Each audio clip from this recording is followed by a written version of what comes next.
Kamala Harris's new book is called 107 Days, and she gives you her account of what happened during what her book describes as one of the wildest and most consequential presidential campaigns in history.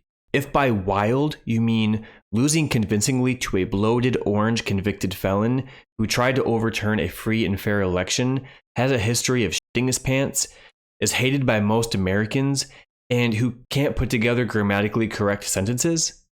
If that's what you mean, then yes, that's really wild. Anyway, the book doesn't get released for another 3 weeks to the public, but I was lucky enough to get my hands on a copy early. In fact, I want to read a paragraph from it to you guys. Well, actually, to avoid spoilers, I'll just reveal the chapter titles. Tease you a little bit. This is really exciting. Okay, table of contents, here it is. Chapter 1 is called, So What If Liz Cheney is My Best Friend?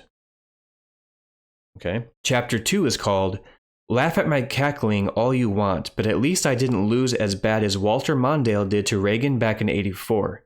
That's a pretty long chapter title in my opinion. Chapter 3, The Real Victory Was the Friends We Made Along the Way. Chapter 4, Live, Laugh, Love.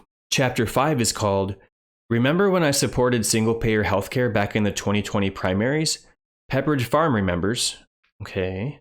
Chapter 6, I avoided going on the Manosphere podcast during the campaign because Biden's team told me I had moderate white males in the bag. Another long title. Chapter 7, Remember when I yelled at pro-Palestine protesters on national television? Chapter 8, I'm speaking. And then in parentheses it says, but I'm not really saying anything. Chapter 9, I still don't know how I got $20 million in debt after raising over $1 billion. And finally, Chapter 10 is called, Israel Isn't So Bad, They've Only Killed 100,000 Citizens. Hitler and Stalin were way worse. I'll be honest, I was kind of excited to read it, but now I'm not so excited anymore.